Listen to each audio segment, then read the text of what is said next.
NHS conference or possibly ASDS or American Animal Science, American Academy of Animal Science. All of those would be Yes. examples Yes. of what you could. Oh, Okay. Thank you, Scott. Oh, let me Can I check. share Just now? for a second. Hot diggity. Okay. So I'm just gonna put the two counts. You told them to check the units. Okay. Thank you so much, Scott, Thank you. for hopping in and doing that. Um, numbers. So you can see so here's some examples. Professional development within the state. So maybe there may be a professional development opportunity just within your own state. No, okay, That's outside of extension or partnership that you can apply for. Certainly tours are something that you could apply for either individually. You know, we have the tours by Thor, NACA tours that seem to be popular for grant or scholarship applications. And then we've had groups of extension educators within the state decide that they want to go visit another state or another region and will apply. We certainly want to support and help our NACA members pursue an advanced degree. So whether it's a master's or a PhD, there is also, we'll support that as well. And then I just mentioned there are two types of applications that can be made. You can do it as an individual or as a group, but be mindful that all group members must meet the eligibility requirements for that the scholarship committee has. So what are those? So to start with, get to talk about eligibility first. And that is that the our awards are, as I mentioned before, are based upon the amount available, and that's determined by the Education Foundation trustees. And so there is a maximum amount that any individual active member can be awarded for scholarships, and that's $3,000. But the maximum that can be requested at any time can be up to $1,500. And you do have to make contributions and donations to the scholarship program in order to be able to qualify. You know, the old adage, you got to be in it to win it, it holds true here. So once you have donated $100, then you are eligible to receive up to $1,500. In order to get an addition, so let's say that you have gotten $1,500 scholarships in the past from the scholarship committee, then you must donate another $100 to be eligible for an additional $1,500. And once you've used up that second $1,500, so that the total amount that you've been awarded over whatever period of time reaches $3,000, then that's the maximum that you are eligible for scholarships through NACAA. So there is the link there, and I can put it into the chat later of where you could look at the criteria for scholarships eligibility. So some important dates. So I'll break this down into two parts. So for this June, you have to have made make the threshold criteria of either $100 or $200, depending on if you've received a scholarship in the past or not, by the end of the previous year's AMPIC. So that date then is July 18th of 2024. So if you were thinking about applying by June of this year for a scholarship, you have had to meet the donation threshold by the end of last year's AMPIC in Dallas. And the professional development that you wish to participate in has to be completed before the next AMPIC. When I mean the next one, I'm not talking about Billings, I'm actually talking about Denver. So that means July 8th of 2026, you will have to have completed the professional development activity and submitted your all of the paperwork to the national chair to receive reimbursement. Now, we have two application periods for scholarships. We have a June 1 deadline, which I just talked about, but we also have a December 1st deadline as well. So donation, so it's, and some of the deadlines and so on are especially for establishing whether or not you are eligible or not is slightly different. So for December 1, you have to make your donations to by the end of the Billings meeting, AMPIC, which means that you have to make sure that you have made your donations by July 2nd of 2025. But similar to the previous slide where we talked about when does this need to be completed by, this too needs to be completed by before the start of the Denver meeting, which will be July 8th of 2026.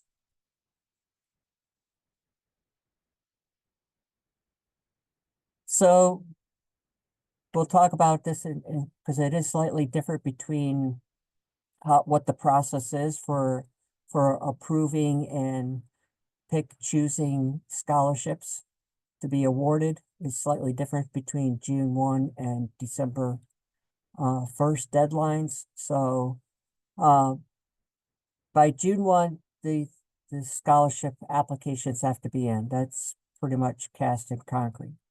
And so by June 15th, we give state chairs until June 15th to approve the scholarship submitted within their state. Then by July 1st, and actually it has to be earlier this year, the vice chairs will be approving the scholarship applications. And then as soon as the scholarship, I continue to monitor and check, and as soon as the vice chairs have approved or have made a decision about a scholarship application, then I go in and review it and will approve or not approve it soon after. So traditionally, and it's also kind of in the scholarship plan of work is that scholarship applications that are received by the June 1st deadline are reviewed at the AMPIC.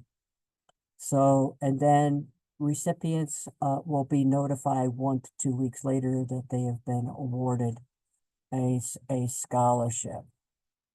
So just keep in mind, and I'll talk a little bit more about this in a minute, is that the AMPIC doesn't happen the same time every year.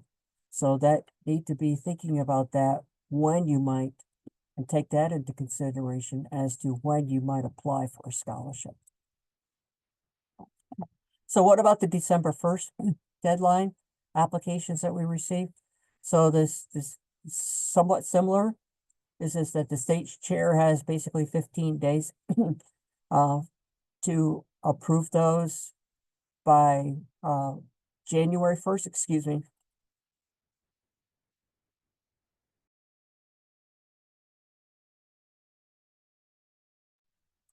By January 1st, the vice chairs have to, that's by then they have to approve or review and approve the scholarship applications. And then the scholarships are going to be reviewed in the first or second week of January. Bear in mind that December is a holiday month, and so we're trying to be sensitive to the fact that uh, of that fact. And so it might think it's a little bit more relaxed, but then again, the AMPIC dates change. So, but it is, and it's written in the criteria that recipients are notified by January 20th. I see there's some questions. Let's see.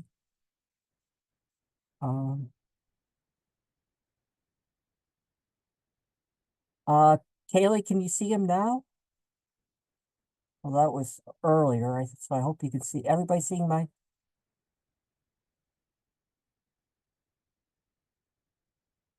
Oh, okay, so Jennifer asks, do you need to make two separate donations? No, you can donate $200 once and be qualified for the maximum amount.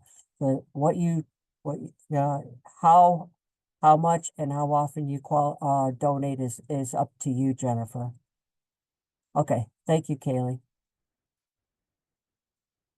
So again, but recipients are notified by January 20th, again, think about and strategize of when you might apply for a scholarship. And also the activity in the application must begin after you've been notified that you've received the scholarship, if one is awarded.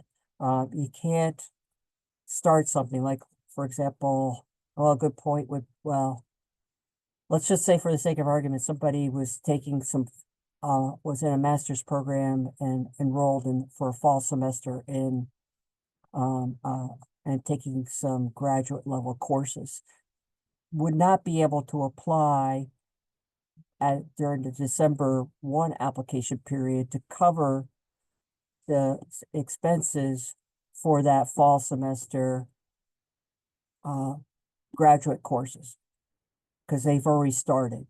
But if that individual was going to be taking courses during the spring semester, then yeah, they could apply by December, during the December 1st application period. And hopefully it would work out for them that they would be able to get the scholarship awarded to them if the scholarship committee found everything in order and decided to award it.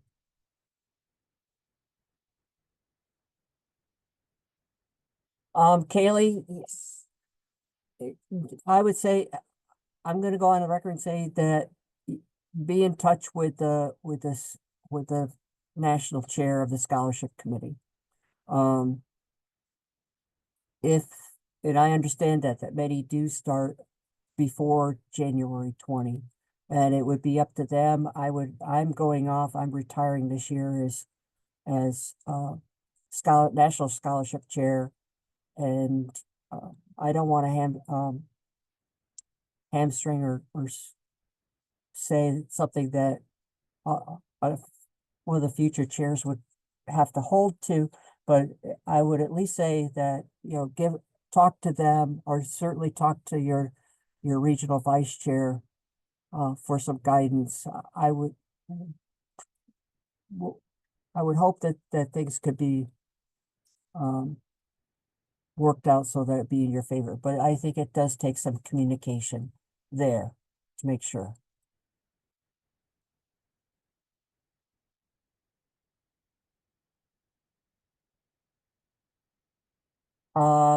So when should you apply? Well, it really depends, thinking about the June 1st deadline, if they, when the AMPIC is early, and this year is a good example. It's probably one of the earliest that I know that we've ever had. It may be to your advantage, it might be a disadvantage, I don't know. But then again, when we have a really late one in September, maybe some of the professional development activities we're thinking about were in August or early September. What can you do? Especially in that case, if it's something that you know about, then maybe the December, even though it seems really early, you could apply by using the December 1st deadline, say December 1st, so the December 1st, 2025 deadline for something that might be happening And again, this is all hypothetical. That might be happening because Denver is early next year-ish. But that could be happening in August. So, so the point here is be aware of what these deadlines are and then see what will work for you and strategize. We used to be, we only had one application period. Now we have two. So the purpose of that is to give our membership more opportunities for professional development and financially support that uh, that professional development, whatever it might be. Yeah. So how do you apply? So if you go to NACAA.com, should be, if you found, applied for award, you should see there, the award application right there on the bottom is scholarship application is where you would start the process for completing a scholarship application. And I did, and again, I can put this in the chat box too after the PowerPoint presentation, but there's also a direct link to it. I didn't go through, do a screenshot of everything, but everything that I'll talk about in a minute about and show in a sample NACA scholarship application is here. You just work your way through it. But this is the first screen that you see. One thing that would be important here is that somebody somebody is kind of the lead of a group. So you would be would start the application and then you would just add additional members. Group members do not have to individually complete a scholarship application. It's some group leader would submit the application on behalf of the total group.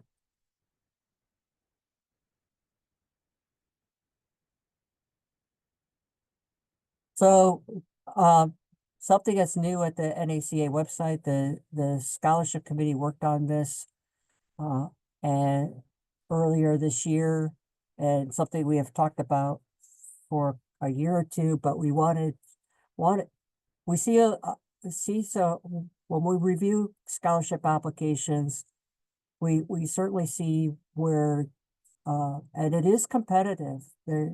So if you are applying for a scholarship, you really want to present the best scholarship application you probably can. Think of it like any other grant that you might be applying for, that it's competitive and need to just let us know and share with us as the reviewing committee. What do you intend to do and why should we, and convince us as to why should we fund this scholarship application? So there's some key points here that I want to share, and you can review and look at this sample later and kind of use it as a template if you wish. This is that need to clearly state how much you're requesting. And this is going to take, this is not something where you're going to kind of pluck a number out of the air, because, lower down, we're going to ask you for a budget. And you need to should put that in the application too. So a place to start, there's some key things that you need to do before you even think about submitting an application. One is completing a budget and determining how much you wish to request from the scholarship program. Do you have to request $1,500? No. If $600, $700, $800 or $1,100, whatever amount, will certainly help you to be able to participate in this professional development activity. That's great. That's all you need to apply for. Groups is going to take a little bit more, even more work, because now when you're talking about a group, you've got maybe some of the members of this group that is applying for scholarship have already gotten some scholarship funds in the past. So what are they, at this point, what are they eligible for? So need to have a conversation with all of your group members and do some homework and legwork at the NACA website to see how much has been, if any amount has been awarded in the past to an individual, and are they at what level of contribution are they at? Are they even eligible to apply or to be part of a group application? So we've, one of the things that while reviewing this, we do take these two parts, next highlighted parts, seriously and take into considerations. What's the total cost of the training or activity? But what's the amount received from other sources? The one that we are not as it liberal, or we let's put it this way, we review with a high degree of scrutiny, where if all of the money or a significant proportion of the money, well, I shouldn't say that, if all of the money that is requested and the cost of the training is from the scholarship, we feel that those that are applying should quote unquote have skin in the game. And whether it's personally, or if your state extension can support it, maybe your state agents association can provide some support, or some county funds or something like that. We really like to see other money from other sources going to support this educational activity.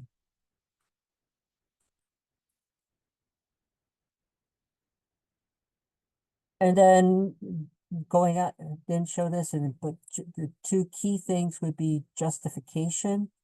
So why should we award this money or give you this scholarship, either individually or as a group? And the underlined parts there are very important to us. What value will you get out of this? What will prevent, especially specifically professional development? What will you, by attending this meeting, what are you going to be able to enrich and improve yourself, either professionally in technical information, or personally by attending this educational activity? What, if any, or I should, if any, but what value to your institution is there for your attendance at this? What are you, how are you going to bring this back and maybe share with your colleagues within your state? And then I think probably one of the most important parts is the value to my community. From this educational activity that you're going to, what value, what can you bring back and use with the clientele to enrich and improve their lives from attending, this educational activity? So so let me go back up for a second. So the budget's really important, but give some really, write one or more drafts of why the justification part of this, all of it really, but again, the scholarship review committee really places a lot of emphasis when we review scholarship applications on this part right here. And it could be make or break as to whether or not you might get a scholarship, or how much of a scholarship you may receive. As I mentioned before, one place that you might want, another place you need to start before you even think about applying is the budget. Okay, we definitely, ideally, we really would like to see what your expenses are, and kind of in detail, what the expenses are, realizing, okay, prices change, all right? We know that, but can you give us a best guess estimate of what the expenses are going to be? We also would like to know what your funding sources are going to be, and again, demonstrating or documenting that the fact that not all of the funds necessary to support this educational activity is from the NACAA scholarship. And and again, this is all part of there's the URL for the sample scholarship application. So,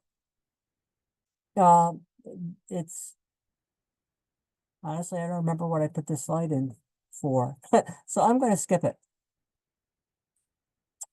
So how can you donate? Well, and this was a question asked before, it's really up to you to determine, you know what the deadlines are to be eligible, but you can go to the NACA website and you can see that there's the link as well, but right on the main NACA website is a donate now button that will allow you to make a donation of whatever amount that you wish. You can also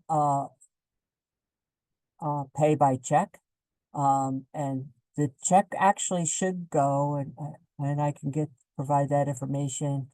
Might be on the NACA website. Is that the check should go to Chuck Schwartow, who is the foundation treasurer. It really shouldn't go to, it shouldn't go to the chair, or it really shouldn't go to Scott, because I'm going to, if it's how the check is made out, I will either forward it to Scott to be cashed and then that money transferred to the foundation, or I'll just mail the check to Scott. The check, if you are paying by check, the check should be made out to the NACA Educational Foundation. It should not be made out to NACA because they will not be able to cash it, or they should not be able to cash it. So then at the AMPIC, there are some opportunities to also be able to get credit or to be able to increase your scholarship, the amount of money that you have in your scholarship fund. Buying a scholarship raffle ticket, especially if you don't win, you'll be credited with how many tickets you bought. They're $20 a piece. So, and for the past couple of years, we've had people buy like $100 at a clip, tickets, just to be able to get to that, first threshold and or the second threshold. You can also donate. We also have a silent and live auction at the AMPIC that will be on Monday night this year. And whoever donates an item to the auction, they receive the credit for the credit for the scholarship. There's their scholarship. So whatever the item brings, that's what you are credited as your donation to the scholarship program. I know that some states also have scholarship activities. Sometimes the state may just make a donation as a whole to the foundation, but then again, they will also break it down by and will designate members of the state association to receive a donation to the scholarship foundation. You can also do a monthly donation as well. Again, at the same spot. Actually, when you click on donate now, it will take you, it's actually to a PayPal site. And you can actually work through it so that if you wish, you could set it up so that you could make a donation for 2 years or less of $10 a month. And over an 18-month, 2-year period, you would meet your total $200 donation level, and you would be all set. So, something else to think about, even or if $10 isn't, it's still not in your budget, maybe $5 and take a little bit longer, but you would get there. But then you can also do that in combination with $5 a month donation to the foundation, but then donate something to the scholarship found auction. And again, it's something, it could be something that you made or what that you have at your house. You can put something together, a basket or something of items you have at your house, and then bring it, either have someone bring it to the national meeting for you, or bring it yourself and submit it for and put it in the auction. So here is the national leadership for it. If you're not sure who your state chairs are, there is a link to this listing. But again, Jennifer, Siobhan, Carol, and Brooke are our regional vice chairs. Again, just reemphasize, if you should always start with your state chairs first, and if they may defer you or refer you to the regional vice chairs for to answer your question or request. So and then if nothing else, I'm kind of the last resort, and national chair is kind of last resort. We encourage you to talk to the state or regional vice chair first, but if for instance things don't work out and can't get a hold of either state or regional vice chair, you can always contact me, and I'm happy to help you and with your application or any questions about the scholarship. So that's what I've got to present. Does anybody have any questions?